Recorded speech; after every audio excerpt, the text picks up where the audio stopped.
Marcus walked into that hotel lobby with another woman on his arm. Not hiding, not ashamed. Walking in like he owned every floor of that building. His wife was already there, standing in her green dress, waiting for him. He looked at her and told her, right there in front of everyone, that the marriage was over, that he had moved on, that she needed to leave. She didn't move. So he grabbed her wrist, and when she still wouldn't go, he slapped her, hard. In the middle of that lobby, in front of every single person in that room, the music stopped, nobody moved. And then from across that lobby, a man set down his glass. He crossed the floor in 12 steps. And what he did to Marcus Webb in the next 60 seconds in front of that entire crowd, in front of the staff, in front of the other woman, sent a message that every person in that room understood immediately. This man was not someone you wanted to be on the wrong side of. But here is the thing nobody knew yet. He and Zara had a history. And the moment Marcus touched her, 15 years of silence ended. If you're new here, welcome to Afro-Korean Noir Stories. Hit subscribe and turn on notifications right now so you never miss a story. They drop every single week. Now, let's talk about what really happened in that lobby and everything that came after it. She spent 45 minutes getting dressed. Deep green dress, pressed and ready. She'd chosen it herself because Marcus had called and said, "Look nice tonight." And Zara, who was the kind of woman who still believed that effort meant something had stood in front of that hotel mirror and smoothed the fabric with both hands and told herself tonight was going to be different. She was wrong. The Hotel Sohan was everything money could buy. Marble floors polished to a mirror shine. Flowers taller than a person at every corner. Gold light, coming from nowhere in particular and everywhere at once. A charity gala in full swing. Real estate money, designer clothes, champagne in crystal glasses, and Zara, standing near the entrance with a glass of water, checking her phone 11 times. He was 40 minutes late, and then the doors opened. Marcus walked in wearing the navy suit she had picked out for him 2 Christmases ago. He looked exactly like the man she had married, but the woman on his arm was not her. She was tall, beautiful in the specific way that silences a room without asking it to. Cream dress, dark skin, bone structure, carved from something expensive. She walked in like she had been there 1,000 times, not hiding, not rushing, not ashamed of anything. Zara's water glass felt very heavy. Marcus saw her. Something crossed his face, not guilt, irritation.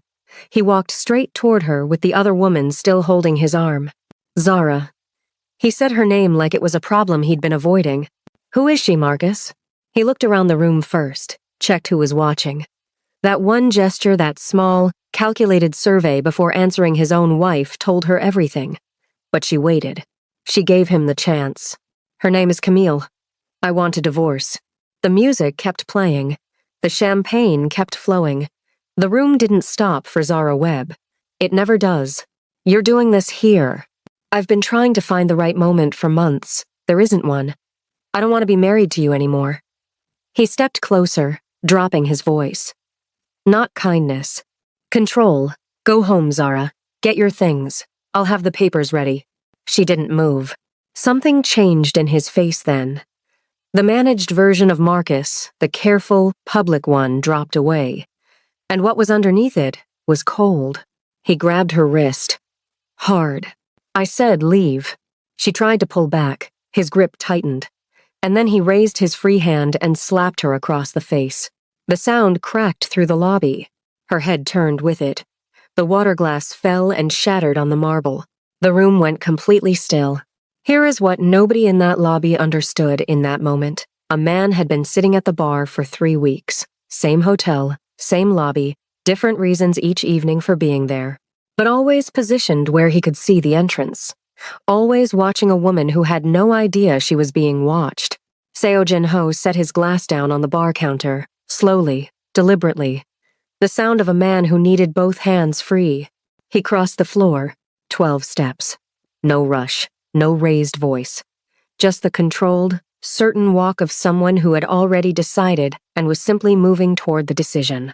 The security guard started forward, and Jin removed his hand with one quiet redirect, not aggressive, just inevitable.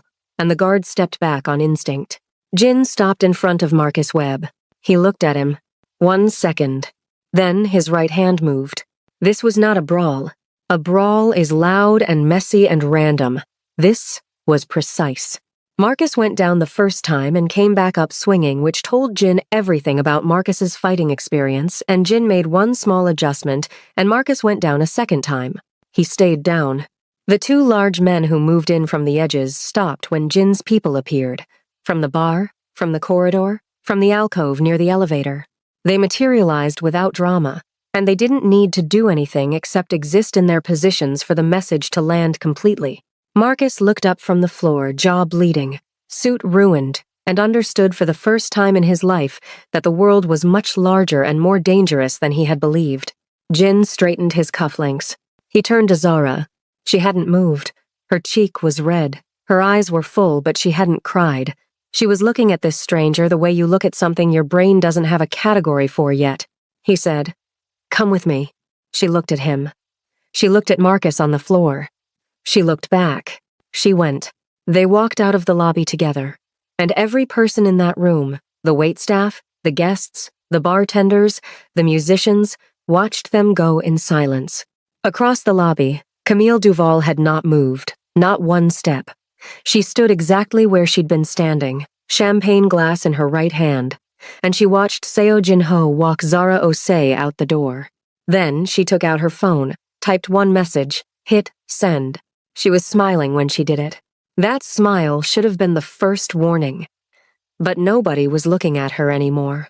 The suite was 2 floors below the penthouse. Not Jin's room, a different one his team kept available. He sat Zara down on a sofa near the window. The city stretched out behind the glass, lit and enormous, indifferent to everything that had just happened. He ordered tea without asking if she wanted any. Then he sat across from her. Not beside her, across. The space between them deliberate. He didn't ask how she was feeling. He didn't say it would be okay. He just sat there, present and still, and let the quiet exist between them without filling it. The tea came in a white ceramic pot. She wrapped both hands around her cup. "Why did you do that?" Her voice was steady. That surprised him. "You don't know me." He was quiet for a moment. The city hummed behind the glass. Somewhere far below, a car horn, and then silence. And then he said one word. A nickname, her grandmother's name for her. Something she had introduced herself with on the first day at an international school in Seoul, 16 years old, homesick, holding on to something familiar. A name that only one person at that school had ever used. Neka. She went still. The cup stopped moving halfway to her mouth. She turned and looked at him, really looked for the first time, searching his face the way you feel for a light switch in a dark room you've been in before. She was looking for the boy. He was somewhere underneath the years and the hard edges and the controlled stillness. Jin. Barely above a whisper. He didn't smile, but something in his face opened, just slightly. "I wasn't sure you'd remember. How long have you been in this city?" 3 weeks. 3 weeks. She set the cup down. "You saw me before tonight? The first morning I was here, I saw you crossing the lobby. I had someone confirm your name because I wasn't certain." A pause. "I was going to say hello. I kept waiting for the right moment. Why didn't you just—" "I never found the words," he said it plainly. "That's not something that happens to me." She studied him. The boy she remembered had sad eyes. This man had controlled ones. But underneath the control, she could see the edge of something else. "What are you now, Jin? What do you actually do?" "Something complicated." "How complicated?" "Complicated enough that I'm not going to answer that tonight." She almost laughed. "Almost. You still do that. Give an answer that isn't one. You always pushed until I gave you a real one. I might push harder tonight." "I know." There was warmth in that small and careful, like a match struck in a dark room. Neither of them reached for it, but neither of them moved away from it either. Then she pulled back. She set her hands flat on her knees. "I just had my marriage end in a hotel lobby. I can't do anything complicated right now. I need you to know that. I'm not asking you for anything. I know, but the way you're looking at me, I'll stop. Don't stop. Just understand where I am. He nodded once. He stood, crossed to the table by the door, and set down a business card face down. Just the number. He told her the suite was hers through the end of the week. He walked to the door. Jen. He stopped. Thank you. Plain. No decoration. I don't know what else to say, but thank you. He looked at her over his shoulder, and for one unguarded moment, one real moment, the controlled man disappeared. The boy from the classroom looked back at her. Then he was gone. She sat in the quiet suite and held her tea and watched the city until the cup went cold. 3 floors below, in the parking garage, Marcus sat in the back of his car with a bag of ice against his jaw. He stared at his phone.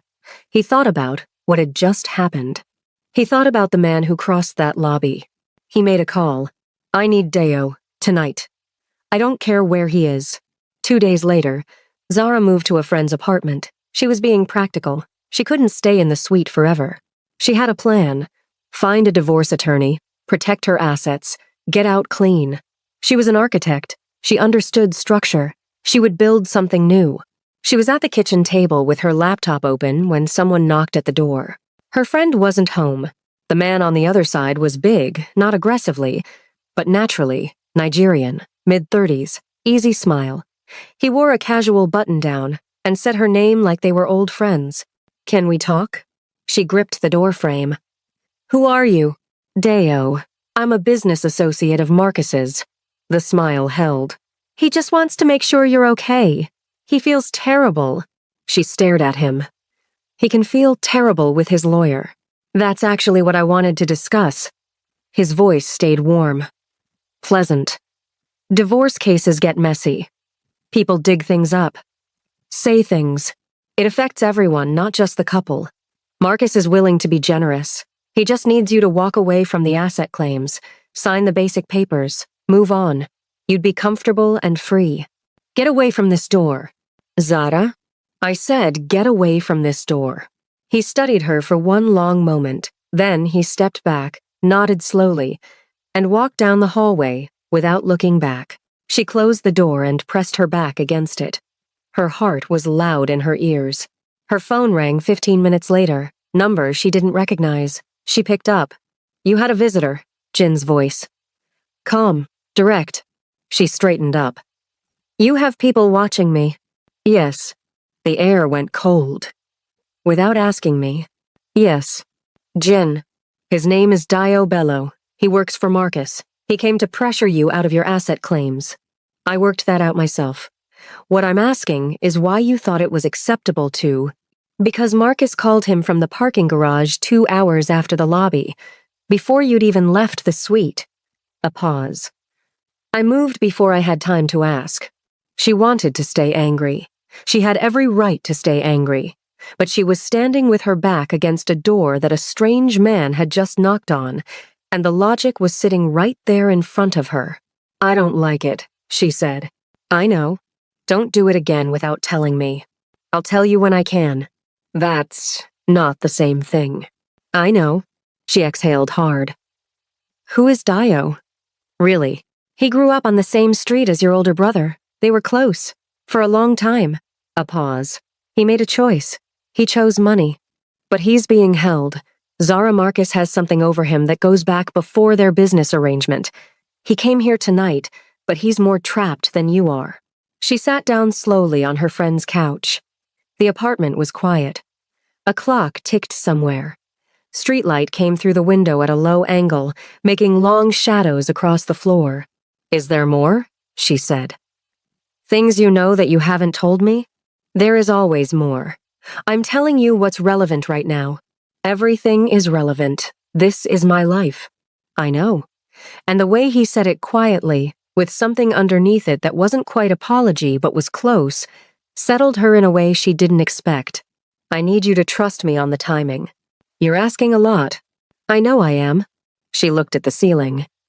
I'm finding my own attorney tomorrow. I know someone. No, my own. A beat of silence. Okay. And Jin. If your people follow me somewhere embarrassing, I will never speak to you again. A pause. Then, very quietly, Noted. She hung up. Across the city, in a glass-walled office on the 14th floor, a man in an expensive suit closed a folder. Inside it, photographs. 2 names. Seo Jin-ho, Zara Webb. The photographs had been taken in the hotel lobby, in the parking garage, and through the window of a moving car. Nobody without serious access should have had them. Han Sok-min picked up 2 phones from his desk. One for Marcus, one for a number saved under a single French name. He made both calls. He didn't rush. He never rushed. 3 days later, Zara found Han Sok-min through a colleague referral. Impeccable credentials, spotless reviews. The kind of attorney who made hard situations feel manageable. She called Jin that evening.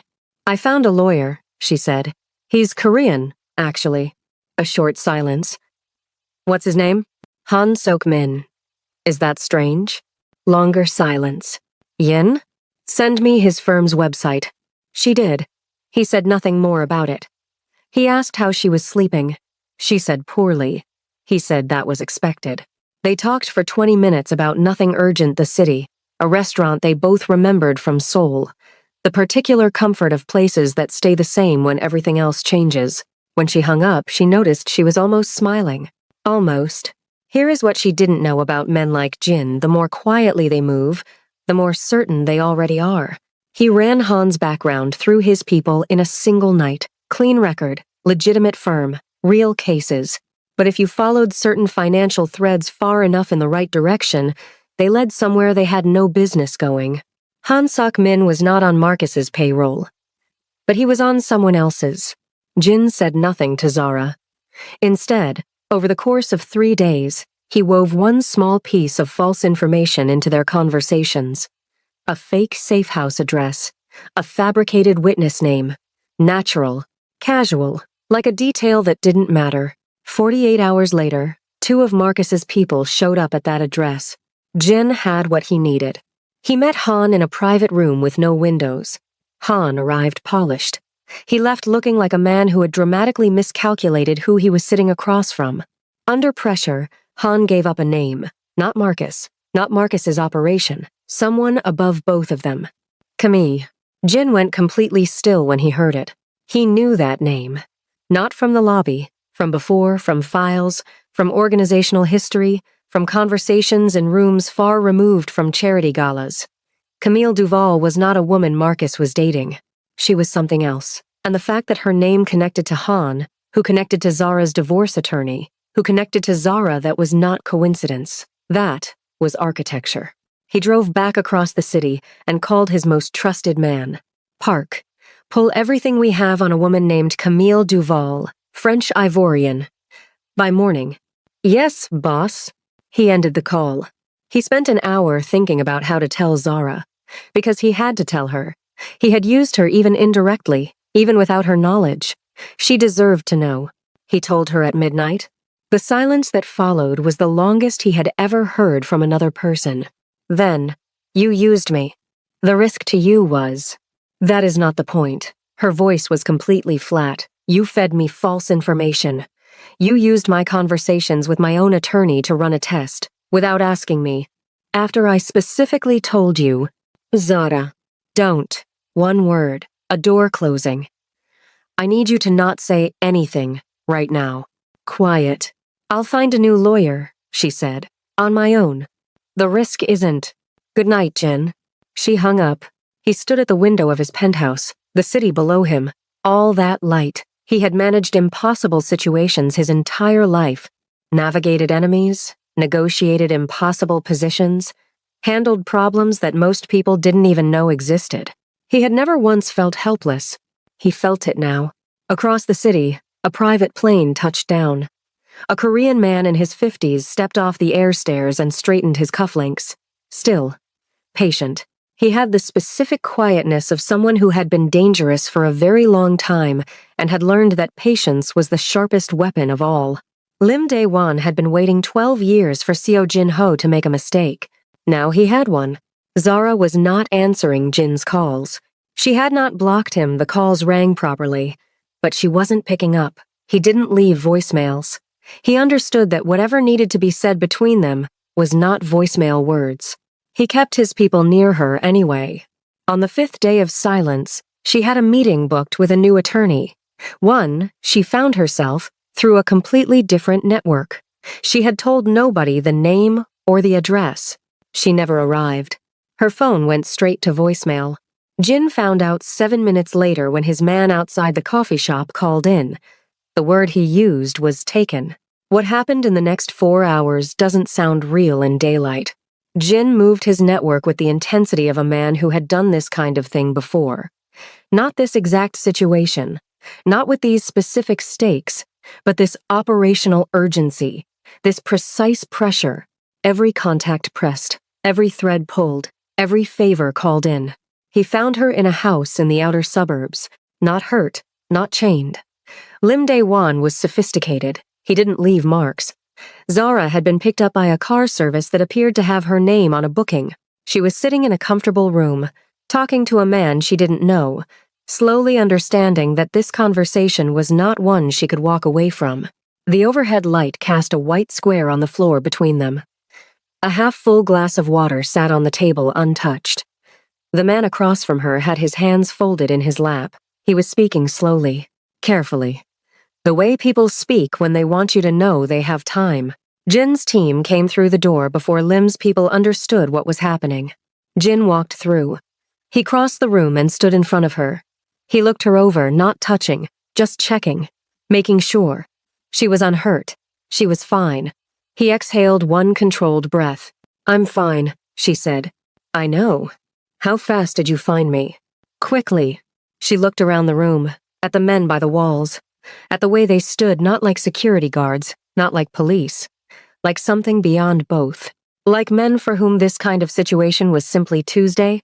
They drove back in silence, city outside the window moving past, normal and indifferent and beautiful. That evening, in the suite, she sat on one end of the sofa, and he sat on the far end. Neither of them spoke for a long time. The room was warm, the curtains were open. City lights painted the ceiling. She said, "Show me what this is." He looked at her. "Your world. I've been at the edge of it for weeks. Show me what's actually inside." He held her eyes. Then he started talking.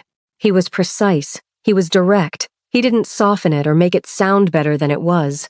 He told her what he was, what his organization did, what power looked like at his level, not the version people romanticize, but the real weight of it. He spoke for close to an hour. When he stopped, she looked at the city for a long time. "You're Mafia," she said. "Yes." She absorbed that. "And the man tonight. He's been waiting for you. His family lost territory to my father over a decade ago. He's been patient. And I'm the first weakness you've shown in all that time." He didn't answer. That wasn't a question, Jen. A single nod. She got up and walked to the window, pressed her forehead against the cold glass. Outside, the city ran on. Taxis and music and late-night restaurant light and all those ordinary lives happening in parallel to hers. She had always found cities comforting. They didn't ask anything of you. They just held you in their noise. "I'm scared," she said, "not of him." The tone made that clear. 5 years. I was married for 5 years, and I thought I knew what my life was. And now I'm standing here, and I don't know what anything is. He crossed the room. He stood beside her at the window. The glass was cold. The city moved below them. He didn't speak. He just stood there. At some point, she didn't mark exactly when she reached out beside her and found his hand, her fingers against his in the dark. She didn't look at him. He didn't look at her. His fingers closed gently around hers, and they stood there together until the sky began to go gray at the edges. They talked through the dawn, not about any of it, not Marcus, not Camille, not the house in the suburbs or the men in the walls. They talked about Seoul, about the cafeteria on cold mornings, about the book he'd been reading the first time she sat down next to him, about her grandmother's name and why she'd chosen it on the first day. Small things, real things, warm things. It was the most human she'd ever seen him. It was the most herself she'd felt in months. Then a knock at the door, one of his men, Lim Dae-won, being held by Jin's people, had asked to deliver a message directly. He said it wasn't a trade. He said it was just something Jin needed to know. Jin came back into the suite with his face still. But Zara, who had spent weeks now learning the specific language of his expressions, saw something underneath the stillness that hadn't been there before. "What?" she said. He looked at her. "Marcus Webb and Lim Dae-won go back 12 years, business school, same cohort." A pause. They were introduced by a mutual friend. She waited. Her name was Camille. In a private room, elsewhere in the building, Park Soo-hyun Jin's most trusted man, 9 years at his side, picked up a burner phone. His hands were steady. He typed 4 words and sent them to a number he had memorized years ago and never once written down. He knows her name. Jin noticed the leaks before he could explain them. Safe house rotations countered too fast. Meeting times intercepted. His team's movements anticipated with a precision that didn't belong to outside intelligence. For most people, these would have been coincidences. For Jin, they were a language. Something was speaking. He didn't know the source yet. He said nothing to anyone. For 4 days, he ran a quiet internal audit. He created 4 different versions of a single piece of operational information. He gave each version to a different person. Then, he waited. The version he gave Park Soo-hyun leaked. He sat with that fact for 12 hours. He went through 9 years of shared history in his mind, looking for the places that could have pointed here. He found things, in hindsight. Small things. Moments that had looked like nothing at the time. The confrontation happened in his private office. Dark wood desk, 2 chairs. 1 window with the blind drawn. The room smelled of coffee that had gone cold on the counter. Jin laid out what he had found. Simple, complete. No performance of certainty, because he already had it. Park stood across from him and did not deny it. That was harder than anger would have been. 9 years, Jin said. 8. Park's voice was even. The first year, I was loyal. What changed in year 2? She came to me, before you brought me in, before you even identified me. He paused. She came first, and I chose her. Who is she to you? Park held his eyes. She's my sister, half-sister. She's been my blood longer than you've been my boss. The 4th thing nobody had seen coming. Not a planted stranger, not a bought operative, a man who had spent 8 years protecting his sister from inside the one organization that could destroy her. A second loyalty, maintained in silence. Jin stood up and walked to the window. The blind was down. He looked at it. What has she told you? About what she's running? She's building to acquire your territory for a consortium. 4 years in the making. She said you were the final piece. Park's jaw tightened. She didn't tell me Zara was part of it. I didn't know until you did. I swear that to you. Jin didn't move. She used Zara to move you, Park said quietly. The crack in his composure, small, real, quickly sealed. I didn't know she'd go that far. Jin turned around. Then here is what you're going to do. He told Park what he needed. Park listened. When Jin was done, Park said nothing for a moment. Then, what do you need from me? Everything. Every piece of information you've passed to her. Everything you know about the consortium's local operation. All of it. Documented. End. Park sat down, and he talked. Across the city, Zara was packing a bag. She had been piecing it together. She was smart. She had always been smart. And she had been inside this situation long enough to see the shape of it. She understood what her presence had cost him. She had become the mechanism through which a 4-year operation had been aimed at the most controlled man in this city. An enemy activated. A trusted lieutenant exposed. His organization under strain. She was the reason. It wasn't her fault. She knew that. But knowing it wasn't her fault didn't change what she needed to do. She booked a flight, packed her bag, called a car. Jin's phone rang 7 minutes later. He was in a car in 7 minutes after that. He got to the departure terminal as she was crossing toward check-in. He said her name. She turned around. 10 feet between them. The terminal was loud around them announcements. Rolling luggage. Families with children. Nobody cared about 2 people standing still in the middle of it all. You're leaving, he said. I'm removing the problem. I'm the reason your organization is under pressure. I'm the reason there's a leak. If I go home, most of it goes away. Not all of it. Enough of it. She held her bag strap with both hands. I'm not running from you. I'm trying to help you. He walked toward her, stopped 2 feet away. I saw you in the lobby 3 weeks before the night Marcus walked in. He said it plainly. No build-up, no preparation. I saw you from across the lobby, and I stopped walking. I had someone confirm your name because I needed it to be you. For 3 weeks I watched you cross that lobby and I could not find the right words. I have never in my adult life been unable to find the right words. She was very still. And then Marcus walked in, and I stopped looking for words. He held her eyes. Everything that's happened since, yes, it's complicated. And yes, people have gotten involved who shouldn't have. And yes, there are problems I need to handle. But none of that changes what was true in that lobby when I saw you. And what was true 15 years ago in that classroom when you sat next to me and shared your lunch like I was worth sitting next to. Her eyes were bright. Don't go, he said. She looked at the ticket in her hand. She looked at him. She put the ticket in her bag. They stood in the middle of the terminal, the world moving fast around them, and neither of them spoke. Then, they walked out together. Back at the penthouse, a white envelope was waiting on the desk. Jin's name on the front, in ink. In French. Inside a dinner invitation, handwritten on ivory card, 2 names, his and hers. At the bottom, in small, elegant script, Camille. The private club had no sign on the door. No listing anywhere. No address on any website. But if you knew the right street and the right door, and you knocked the right way, you were let in. And inside was a room of warm, dark wood and low candlelight, not showy, not loud. The kind of space that communicated power so quietly it felt almost like peace. Camille was already seated when they arrived. Black dress tonight, simple and severe, no champagne.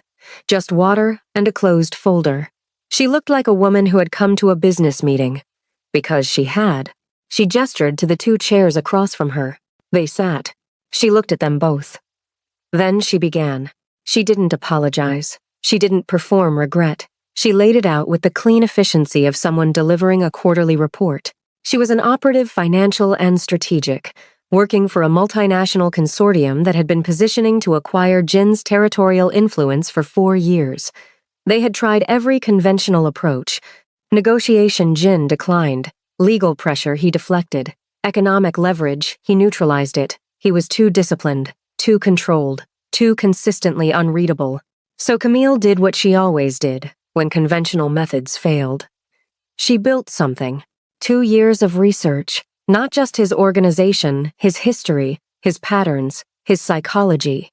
She was looking for the one thing he had never learned to be disciplined about. In a file from his early years, a single intelligence record from an international school in Seoul, she found a line. A girl. A scholarship student. 2 years of friendship that ended when the girl went home. Zara's name in a file. You found me. Zara's voice was steady. 14 months ago. Camille's voice didn't change. I located you, confirmed you were married. Identified Marcus Webb.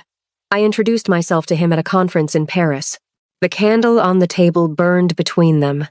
Wax pooled in a small ring at the base. Marcus is not a bad man, Camille said. He's a weak one. Weak men are more useful. They carry your agenda without developing their own. The affair, Jin said. All of it. Everything. From the first dinner. She looked at him directly. The timing. The gala. The lobby scene. The slap. All of it was designed to guarantee that you, a man who has never broken his composure in public, would break it. I needed you reacting. I needed you visible. I needed you making moves from emotion rather than strategy. Nobody spoke. Every villain that followed was already in position. Dio through Marcus, Han through existing relationships. Lim Dae-wan had his own grievance. I simply opened the door. Park was the most difficult. He is not a bad man either. He's your brother, Jin said. Something moved through Camille's face. The first crack, small and quickly closed. Half-brother, yes. And Zara. Jin said it without inflection. Camille looked at her. She was always the mechanism, not the target. I have no interest in her beyond her proximity to you. A pause. I would like to say that makes it better. It doesn't, Zara said. No, Camille agreed. It doesn't. She opened the folder, set it between them. Clean terms. Walk away from the territory. Arranged transition. His organization intact. His people keeping their positions. Network changes hands at the top level only. She sat back. I think it's reasonable.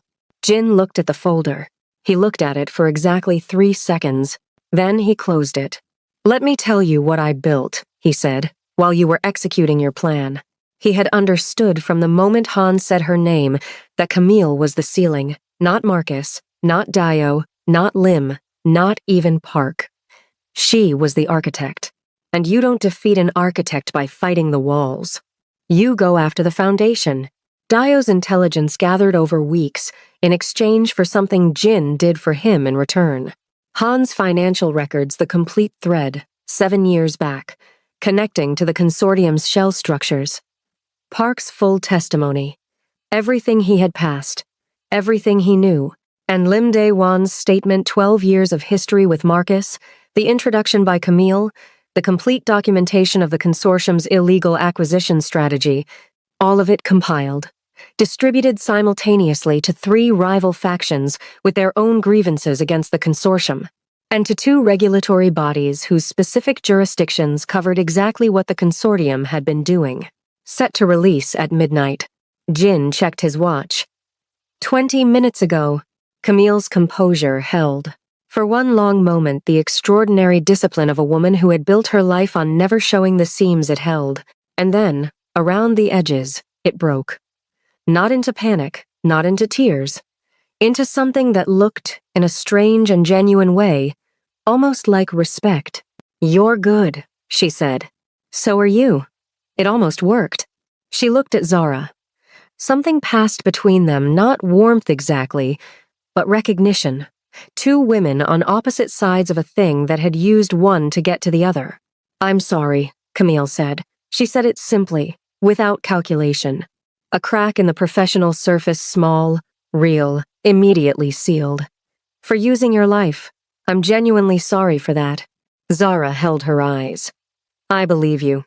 A beat. That doesn't change what you did. No, Camille said. It doesn't. She picked up her water glass, took one last sip, set it down.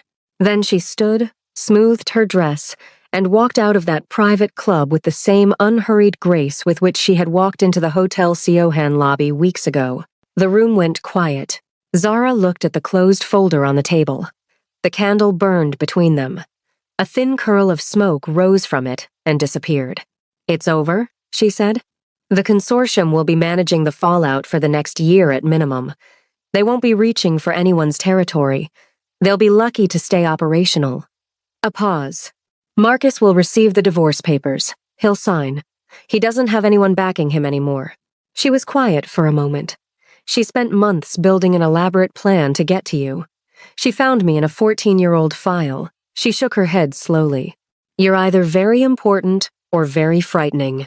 Possibly both. Possibly both. She looked at him. And despite everything, the lobby and the slap and the fake address and the kidnapping and the airport and all the impossible moving parts of the past weeks, despite all of it, she found something in his face that she'd been moving toward since the moment he said her grandmother's name in a quiet hotel suite. He reached into his jacket pocket.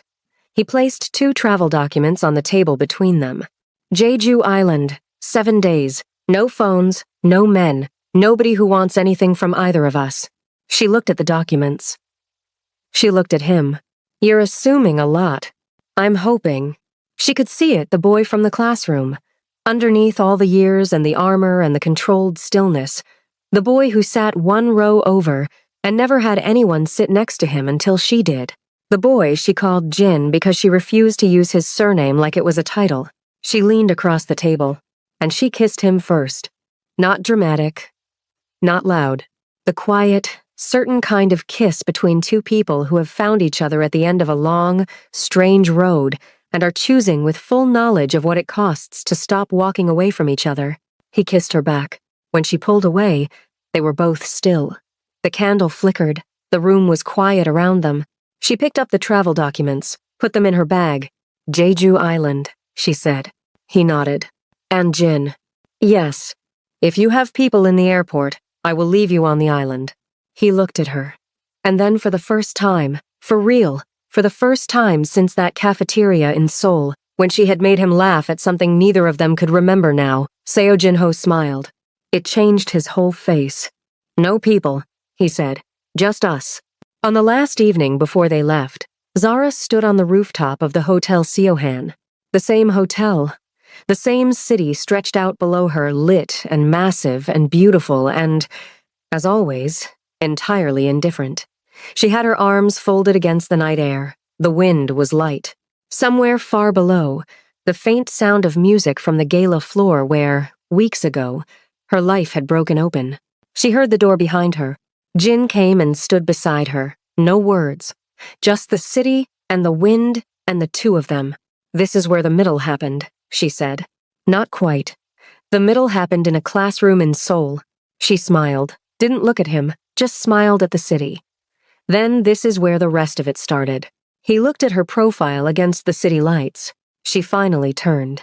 She reached out and took his hand the same way she had that night at the window, quietly, without announcing it. His fingers closed around hers. The city ran on below them. Taxis and music and restaurant light, and all those ordinary lives that didn't stop for anyone.